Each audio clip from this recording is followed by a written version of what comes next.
நீதிநெறி கதைகள். கதையோட தலைப்பு அமெரிக்க மருமகள் பொங்கல். வாங்க கதைக்குள்ள போகலாம். திங்களூர்னு ஒரு ஊர். அந்த ஊர்ல கல்பனா ராமசாமிக்கு ஒரே ஒரு பையன்.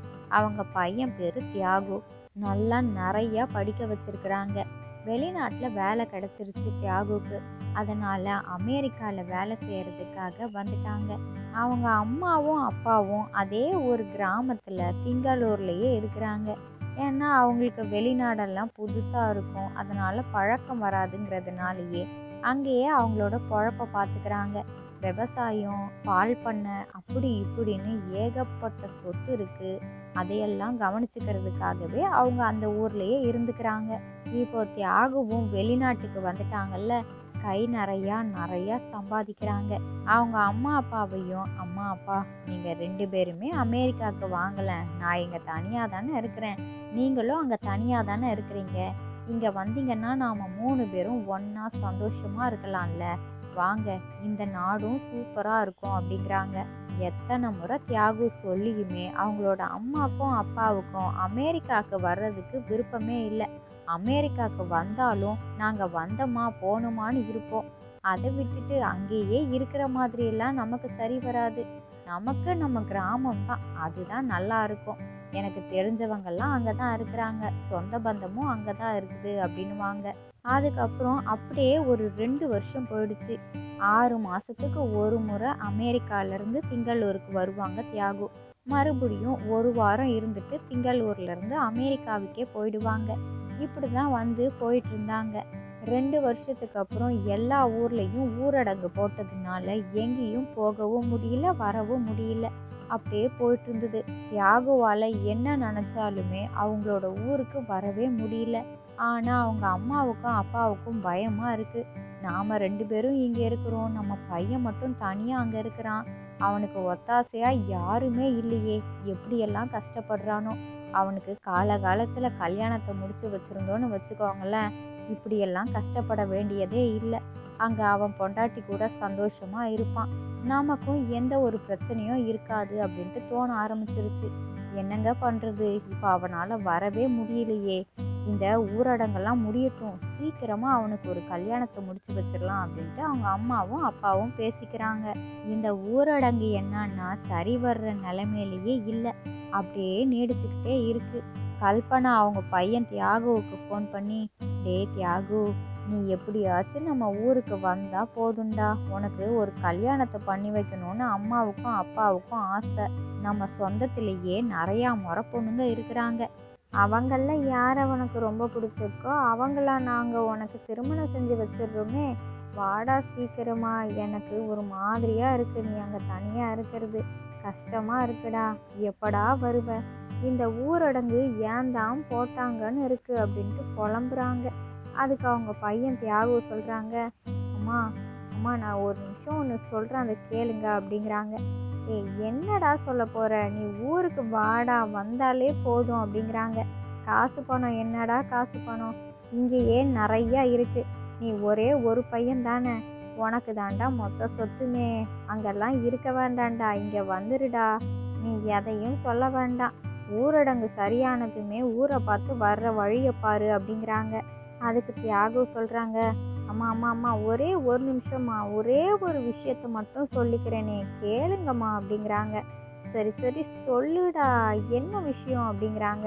அது ஒன்றும் இல்லைம்மா, எனக்கு இங்கே அமெரிக்காலேயே ஒரு பொண்ணை ரொம்ப பிடிச்சிருக்கு, அவங்கள நான் கல்யாணம் பண்ணிக்கலான்னு இருக்கிறேன், உங்களுக்கு நான் அவங்கள காமிக்கிறேம்மா, உங்களுக்கும் கண்டிப்பாக பிடிக்கும், அந்த பொண்ணு அமெரிக்கா பொண்ணு தான், அது இல்லாமல் என் கூட வேலை பார்க்குற பொண்ணுமா, ரொம்ப நல்ல பொண்ணு, எனக்கு ரொம்ப பிடிச்சிருக்குமா, வேறு சொந்த பந்தத்துலலாம் யாரையும் பார்க்க வேண்டாம்மா, எனக்கு அந்த பொண்ணு தாம்மா வேணும், அந்த பொண்ணுக்கும் என்னன்னா அவ்வளோ பிடிக்கும், என்னை கல்யாணம் பண்ணிக்கிறதா அவளும் சொல்லிட்டா, அதனால் நான் உங்கள் 2 பேர்கிட்டையும் சொல்லிவிட்டு அவளை கல்யாணம் பண்ணிக்கிறதா இருந்தம்மா, இந்த ஊரடங்கு சரியாகிறதுக்கெல்லாம் இன்னும் 4 வருஷம் ஆகுங்கிறாங்க, அதுக்கு நடுவில் நான் ஊருக்கு வர முடியாது, நீங்களும் இங்கே அமெரிக்காவுக்கும் வர முடியாது, அதனால தான் இப்போ என்ன பண்ணுறதுன்னே தெரியலையேம்மா அப்படிங்கிறாங்க. ஏய் மகனே, அப்படியாடா, நீ சொல்கிற விஷயத்தை கேட்கும் பொழுது உனக்கு கல்யாணத்துக்கு சம்மதம்னு நல்லாவே தெரியுது, உனக்கு பிடிச்ச பொண்ணு தானடா, சரிடா கல்யாணம் பண்ணி வைக்கிறோம். இதே மாசத்துலேயே கல்யாணத்தை வச்சுப்போமே. அவங்க அம்மா அப்பா கிட்ட பேசுவோம், அந்த பொண்ணுகிட்ட பேசுவோம். அதே ஊர்லேயே நீங்கள் கல்யாணம் பண்ணிக்கோங்க. ஏன்னா இந்த ஊரடங்கு நீடிச்சுக்கிட்டே போகுதுல்ல, 4 வருஷம் ஆகுங்கிறியே. அப்போ என்ன பண்ணுறது? நீங்கள் வேணும்னா 2 பேரும் அதே ஊரில் தானே இருக்கிறீங்க, பேசாமல் கல்யாணத்தை பண்ணிக்கோங்க. அதான் இப்போல்லாம் வீடியோ காலு அப்படி இப்படின்னு என்னென்னமோ வந்துருச்சுல்ல, அதில் நாங்கள் பார்த்துக்குறோமேடா. அதுக்கப்புறம் ஊரடங்கெல்லாம் முடிச்சதுக்கப்புறமா ஊரில் வச்சு கல்யாணத்தை பண்ணுவோம், நல்லா ஊருக்கே சொல்லி அப்படிங்கிறாங்க.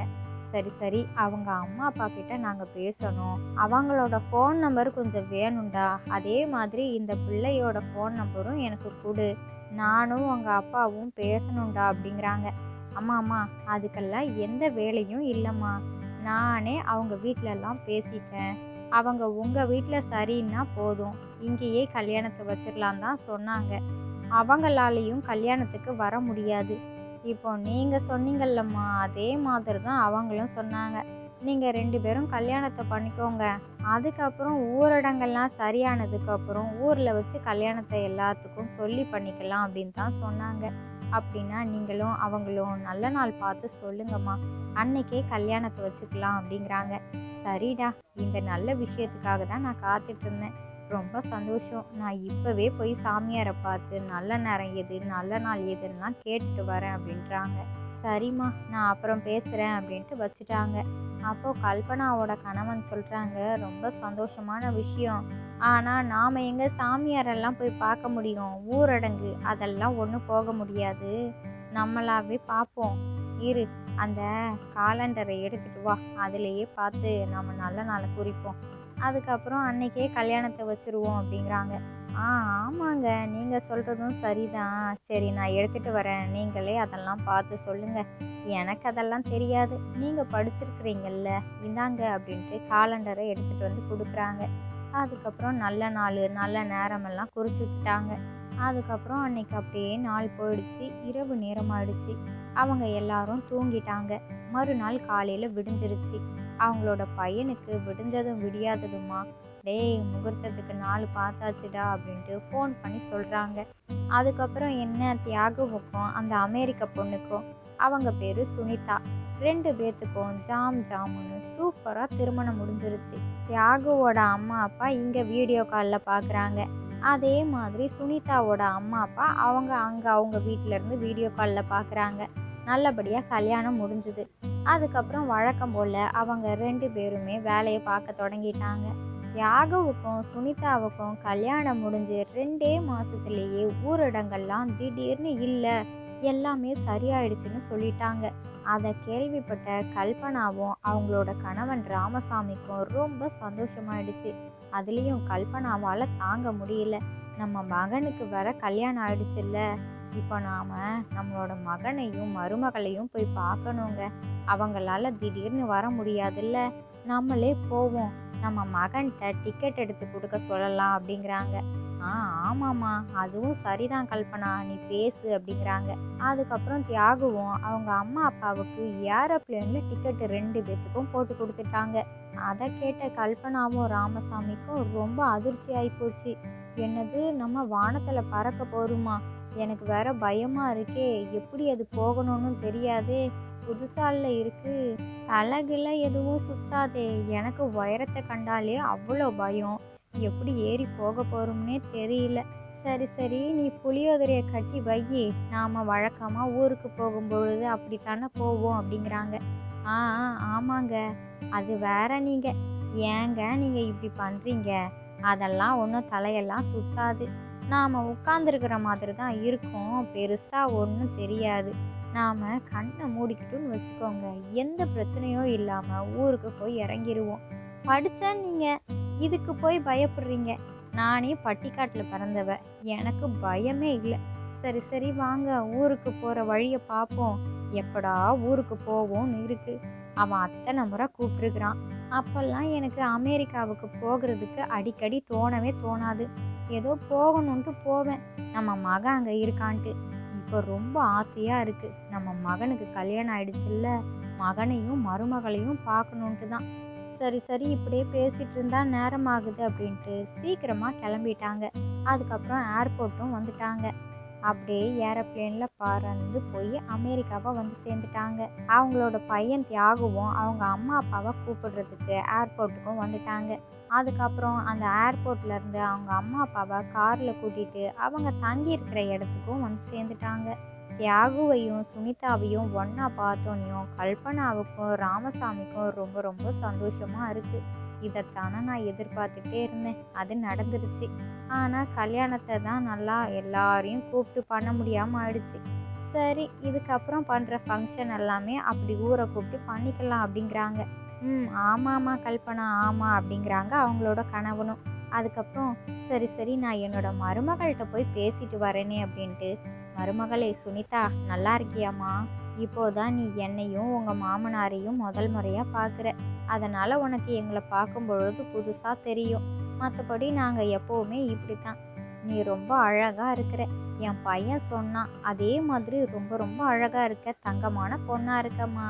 மாடர்ன் ட்ரெஸ்ஸில் இருக்கிறியா? நாங்கள்லாம் புடவை கட்டியிருக்கிறோம், அதனால் வித்தியாசமாக இருக்குது உன்னை பார்க்கும் பொழுது அப்படிங்கிறாங்க. அதுக்கு சுனிதாவும் ஆமாம் ஆண்டி, நீங்கள் எல்லோரும் நல்லா இருக்கிறீங்கல்ல, உங்களை பார்த்ததில் ரொம்ப சந்தோஷமாக இருக்குது. உங்களை பற்றியும் அங்கிளை பற்றியும் அடிக்கடி தினமும் சொல்லிகிட்டே இருப்பாங்க. ஊருக்கு எப்போ போகலாம் போகலான்ட்டு சொல்லிகிட்டே தான் இருந்தாங்க. அதுக்குள்ளேயும் நீங்கள் ஊருக்கே வந்துட்டீங்க. நீங்கள் 2 பேரும் ஊருக்கு வர்ற விஷயத்த எனக்கு சொல்லவே இல்லை. இது எனக்கு ஒரு சர்ப்ரைஸாக தான் இருக்குது. ரொம்ப ஹாப்பியாக இருக்குது அப்படிங்கிறாங்க. ஓ அப்படியா மருமகளே, சரி சரி. எங்களை பார்த்ததில் உனக்கு சந்தோஷம் இல்லை, எங்களுக்கு அதை விட பல மடங்கு சந்தோஷம். நாங்கள் 2 நாளைக்கு இருப்போம்மா, அதுக்கப்புறம் கிளம்பிடுவோம். சரி சரி நீ போய் வேலையை பாருமா அப்படிங்கிறாங்க. தியாகு நீயும் போய் வேலையை பாருடா, நாங்கள் 2 பேரும் குளிச்சுட்டு அதுக்கப்புறம் சாப்பிட்டு ஓய்வு எடுத்துக்கிறோம், நீங்கள் 2 பேரும் வேலையை பாருங்க அப்படிங்கிறாங்க. அதுக்கப்புறம் கல்பனாவும் ராமசாமியும் குளிச்சுட்டு ட்ரெஸ் எல்லாம் மாற்றிட்டு ரொம்ப அழகாக வந்து நிற்கிறாங்க. அப்போது இந்த சுனிதா டைனிங் டேபிளில் சாப்பாடெல்லாம் தயார் செஞ்சு வச்சுட்டு உட்காந்துட்டு இருக்கிறாங்க. வாங்க ஆண்டி, வாங்க அங்கிள், வந்து உட்காருங்க. தியாகு சாப்பிட்டுட்டு ஆஃபீஸ்க்கு கிளம்பி போயிட்டாங்க. நான் தான் சாப்பிட்டுட்டு ஆஃபீஸ்க்கு போகணும். வாங்க உட்காருங்க, நம்ம 3 பேரும் ஒன்றாவே சேர்ந்து சாப்பிடலாம் அப்படிங்கிறாங்க. சரிம்மா மருமகளே, எனக்கும் அதுதான் ஆசை. வா, உன் கையால் எங்கள் 2 பேத்துக்கும் பரிமாறு அப்படிங்கிறாங்க. அதுக்கப்புறம் சுனிதாவே அவங்களுக்கு அவங்களோட மாமனார் மாமியார் எல்லாத்துக்குமே இட்லியை பரிமாறுறாங்க. இந்த சுனிதா சீக்கிரமாக சாப்பிட்டுட்டு சரி ஆண்டி, சரி அங்கிள், எனக்கு ஒர்க்குக்கு நேரமாச்சு, நான் கிளம்புறேன் அப்படின்ட்டு கிளம்பிட்டாங்க. அதுக்கப்புறமா கல்பனாவும் ராமசாமியும் நிதானமாக சாப்பிட்டுக்கிட்டே பேசிகிட்டு இருக்கிறாங்க. நல்ல பொண்ணாத்தான் நம்ம பையன் கல்யாணம் பண்ணியிருக்கிறான்ல, நானும் எப்படியோ நினச்சேன். ஆனால் நிஜமாவே நல்ல பொண்ணு தான், தங்கமான பொண்ணு. நம்மளையும் நல்லா கவனிக்கிறா பாருங்களேன். அமெரிக்கா பொண்ணுன்னு தான் சொன்னான். அதில் வேற நம்மளை இப்போ தான் முதல் முறையாக பார்த்துருக்குறா. அப்படி இருந்தும் நம்மக்கிட்ட எவ்வளோ மதிப்பாக தன்மையாக பாசமாக இருக்கிறாங்கல்ல. நம்ம மருமகளோட அம்மா அப்பா மருமகளை நல்லா வளர்த்துருக்குறாங்க. அதனால தான் பிள்ளை ரொம்ப சூப்பராக இருக்கிறா அப்படின்ட்டு பேசிகிட்டே சாப்பிட்டு முடிச்சிட்டாங்க. சரி சரிங்க, நாம் இன்னும் எவ்வளோ நேரம்தான் இங்கேயே உள்ளேயே உட்காந்துட்டு இருக்கிறது? இங்கே பேச்சு துணைக்கும் யாரும் கிடையாது. நம்மளாக தான் வீட்டை சுற்றி பார்க்கணும் அப்படின்ட்டு வீட்டெல்லாம் சுற்றி பார்க்குறாங்க. வெளியில் பார்த்தா பூச்செடி நிறையா இருக்குது. பாருங்களேன், பூச்செடி எவ்வளோ வச்சுருக்குறாங்கன்ட்டு. நம்ம வீட்டில் கூட இப்படியெல்லாம் பூச்செடி இல்லை. அழகழகாக இருக்குது, ரொம்ப சூப்பராக இருக்குது. எல்லா பூக்களுமே வித்தியாச வித்தியாசமாக இருக்குது, வாசனையாக இருக்குது.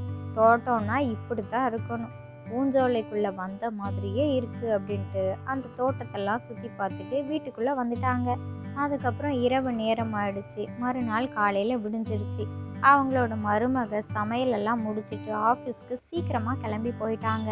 அதுக்கப்புறம் தியாகு அவங்களோட அம்மா அப்பா 3 பேரும் ஒன்றா உட்காந்து சாப்பிட்றாங்க. சாப்பிடும்போது அவங்க அம்மாவும் அப்பாவும் சொல்கிறாங்க, நம்ம ஊரில் பொங்கல் வருதுடா, அதனால் நீ மருமகளை கூட்டிகிட்டு ஊருக்கு வா, பொங்கலை கொண்டாடுவோம். இப்போதான் இந்த ஊரடங்கெல்லாம் சரியாயிடுச்சுல்ல, கூட்டிகிட்டு வாடா அப்படிங்கிறாங்க. எங்களுக்கும் டிக்கெட்டை போடுடா, ஊருக்கு போகணும். இங்கேயே நாங்கள் 2 பேரும் எத்தனை நாள் தான் இருக்கிறது? எங்களுக்கும் இங்கே வேற எங்கே போகிறதுன்னு தெரியல. ஊருக்கு போய் தான் பொங்கலுக்கான வேலைகள் எல்லாம் முடிக்கணும் அப்படிங்கிறாங்க. சரி சரிம்மா சரிப்பா, உங்கள் 2 பேர்த்துக்கும் இன்னைக்கு சாயங்காலம் டிக்கெட்டு போடுறேன், நீங்கள் ஃப்ளைட்லேயே ஊருக்கு போயிடுங்க அப்படிங்கிறாங்க. ஆ சரிடா தம்பி, நாங்கள் ஊருக்கு இன்னைக்கு கிளம்புறோம், மருமக இன்னைக்கு சாயங்காலம் வந்துடுவாள்ல அப்படிங்கிறாங்க. இல்லைம்மா இல்லைப்பா, அவள் இன்னைக்கு வேலை அதிகமாக இருக்கும்னு சொன்னா, வீட்டுக்கு வர்றதுக்கு எப்படியும் 9 மணி ஆயிடும். நீங்களும் அப்பாவும் ஊருக்கு போங்கம்மா, அதுக்கப்புறம் நான் அவகிட்ட எல்லாத்தையும் சொல்லிக்கிறேன். பொங்கலுக்கு ஊருக்கு வர முடியுமா முடியாதான்னு தெரியல. சரி நான் அவகிட்ட பேசி பார்க்குறேன், எல்லாத்தையும் சொல்கிறேம்மா அப்படிங்கிறாங்க. சரி எனக்கு வேலைக்கு வேற நேரமாச்சுமா, நான் கிளம்புறேன் அப்படின்ட்டு சாப்பிட்டு முடிச்சதுமே வேலைக்கு கிளம்பி போயிட்டாங்க. அதுக்கப்புறம் அன்னைக்கு சாயங்காலமே கல்பனாவும் அவங்களோட கணவனும் ஃப்ளைட் ஏறி அவங்களோட திங்களூருக்கே வந்து சேர்ந்துட்டாங்க. திங்களூரில் பொங்கலுக்கான வேலை தடபுடலாம் நடந்துட்டு இருக்குது. அமெரிக்காவில் தியாகுவும் சுனிதாவும் பேசிக்கிறாங்க. அப்போ சுனிதா சொல்கிறாங்க, எனக்கு லீவெல்லாம் தரமாட்டாங்க, ஊருக்கு நம்ம 2 பேரும் சேர்ந்து போக முடியாது, கண்டிப்பாக நாம் அடுத்த முறை ஊருக்கு போகலாம், இந்த முறை நீங்கள் மட்டும் போயிட்டு வாங்க அப்படிங்கிறாங்க.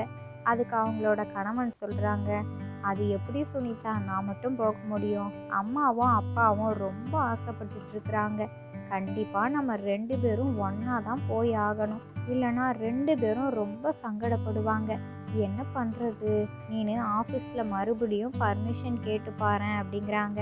இல்லைங்க, நீங்கள் மட்டும் போயிட்டு வாங்க, கண்டிப்பாக அடுத்த முறை நாம் 2 பேரும் போகலாம் அப்படின்ட்டாங்க.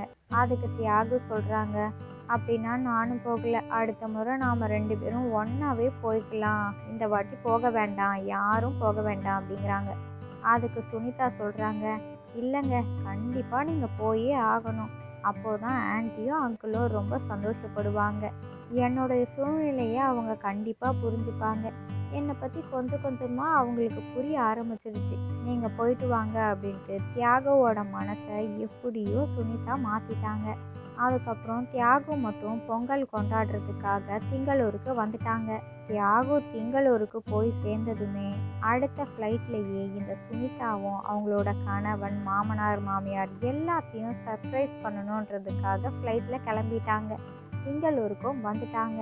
நாம் இப்படியே போனோம்னா கண்டிப்பாக நம்மளை கண்டுபிடிச்சிருவாங்க, சர்ப்ரைஸாகவே இருக்காது, நம்ம மாறு வேடத்தில் தான் போகணும், இப்போதான் பொங்கலாச்சே, அப்போனா அதுக்கேற்ற மாதிரி தான் போகணும், அப்போனா நம்மளை யாராலையும் கண்டுபிடிக்க முடியாது அப்படின்ட்டு பூம் பூம் மாட்டுக்காரனோட ட்ரெஸ் எல்லாம் போட்டுக்கிட்டு அதே மாதிரி ஒரு மாடையும் கூட்டிட்டு அச்சசல் பூம் பூம் மாட்டுக்காரன் மாதிரியே வராங்க.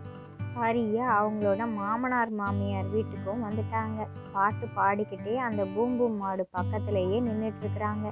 அப்போ அவங்களோட மாமியார் வீட்டில இருந்து வெளியில வராங்க. துணிமணி அரிசி பணமெல்லாம் எடுத்துட்டு வராங்க, பூம் பூம் மாட்டுக்காரனுக்கு கொடுக்கலான்ட்டு. அப்போ கல்பனாவுக்கு கொஞ்சம் வித்தியாசமா இருக்கு. என்னடா இது, இந்த முகத்தை எங்கேயோ நாம பார்த்த முகமால இருக்கு, எப்பவும் வழக்கமா வர்ற பூம் பூம் மாட்டுக்காரன் மாதிரி இல்லை, ஏற்கனவே பழக்கப்பட்ட முகம் மாதிரில இருக்கு, யாரா இருக்கும்? என்னையா நீ ஏமாத்த பார்க்குற? கண்டுபிடிச்சிட்டேன், என்னோட மருமக தான், மருமகளே அப்படின்னு கூப்பிட்டுட்டாங்க. உடனே சுனிதா, என்னது நான் உங்க மருமகளா? பூம் பூம் மாட்டுக்காரனை பார்த்து மருமகன்னு கூப்பிடுறீங்க? அதெல்லாம் கிடையாதுமா, கிடையாது, நான் பூம் பூம் மாட்டுக்காரன் வந்திருக்கிறேன் அப்படின்ட்டு திரும்பவும் சொல்றாங்க. அட என்ன மருமகளே, என்னோட மருமக யாருன்னு எனக்கு தெரியாதா? பூம் பூம் மாட்டுக்காரன்லாம் கிடையாது, வா மருமகளே நம்ம வீட்டுக்கு போகலாம், வா வா அப்படின்னு கூப்பிடுறாங்க. அத்தை, என்னை கண்டுபிடிச்சிட்டிங்களா? ரொம்ப சந்தோஷமா இருக்கத்த, உங்க எல்லாருக்கும் நான் சர்ப்ரைஸ் கொடுக்கணுன்ட்டு தான் இப்படியெல்லாம் பண்ணேன், வாங்க வாங்க நம்ம எல்லாருமா சேர்ந்து சந்தோஷமா பொங்கலை கொண்டாடலாம்னு சொல்றாங்க. அதுக்கப்புறம் அவங்க 2 பேரும் வீட்டுக்குள்ள போயிட்டாங்க. இப்போ கல்பனாவுக்கும் அவங்களோட கணவன் ராமசாமிக்கும் அவங்க ஆசைப்பட்ட விஷயங்கள் தானாகவே நடக்க ஆரம்பிச்சிடுச்சு. ஏன்னா அவங்க ஆசைப்பட்டது நேர்மறை எண்ணமாக இருந்தது. அதனால் தானாகவே அந்த விஷயம் நடக்க ஆரம்பித்த உடனே அவங்களுக்கு ரொம்ப சந்தோஷமாக இருக்குது. அதே சந்தோஷத்துலேயே இப்போ சுனிதா, அவங்களோட கணவன் தியாகு, அவங்களோட மாமியார் கல்பனா, அவங்க மாமனார் ராமசாமி எல்லாருமா சேர்ந்து குளிச்சுட்டு புத்தாடைகள் எல்லாம் அணிஞ்சிட்டு வாசல்ல வண்ண வண்ண கோலங்கள் எல்லாம் போட்டுட்டு சூரியனுக்கு சூரிய பொங்கல் வச்சு ரொம்ப சந்தோஷமாக பொங்கல் திருநாளை கொண்டாடிட்டாங்க. ஜல்லிக்கட்டு ரொம்ப பிடிக்கும்னா நம்ம சேனலை சப்ஸ்கிரைப் பண்ணிக்கோங்க. யார் யாரெல்லாம் ஜல்லிக்கட்டு பார்க்க போனீங்கன்னு சொல்லுங்கள். எந்தெந்த இடத்தெல்லாம் சுற்றி பார்க்க போனீங்க, இந்த பொங்கல் உங்களுக்கு எப்படி போச்சுன்னு சொல்லுங்கள். இந்த கதையிலேருந்து நாம் என்ன தெரிஞ்சுக்கணும் அப்படின்னா, நாம் நல்லவங்களாக இருக்கும் பொழுது நமக்கு எப்போவுமே நல்லது தானாகவே நடக்கும். உங்களுக்கு உங்களோட குடும்பம்னா ரொம்ப பிடிக்குமா? கமெண்ட் பாக்ஸில் ரெட் கலர் ஹார்ட்டை கமெண்ட் பண்ணிடுங்க. நேர்மறை எண்ணங்களுக்கு எப்போவுமே நிறையா நல்ல விஷயங்கள் நடக்கும். அதனால் நல்லதை நினைங்க, நல்லதை செய்யுங்க, நல்லதே நடக்கும். யாருக்கெல்லாம் இந்த கதை பிடிச்சிருக்கோ லைக் பண்ணுங்கள், ஷேர் பண்ணுங்கள். உங்களோட கருத்துக்களை கமெண்ட் பாக்ஸில் கமெண்ட் பண்ணுங்கள். இது மாதிரி சுவாரஸ்யமான கதைகள் எல்லாம் பார்க்கணுமா? ப்ளீஸ் நம்மளோட சேனலை சப்ஸ்கிரைப் பண்ணுங்கள். நிறைய பேர் சப்ஸ்கிரைப் பண்ணாமலேயே பார்த்துட்டு இருக்கிறீங்க. சப்ஸ்கிரைப் பண்ணிக்கோங்க. இதோ இதோட இன்னொரு கதைகள் வீடியோவில் பார்க்கலாம். ஓகே, பாய்.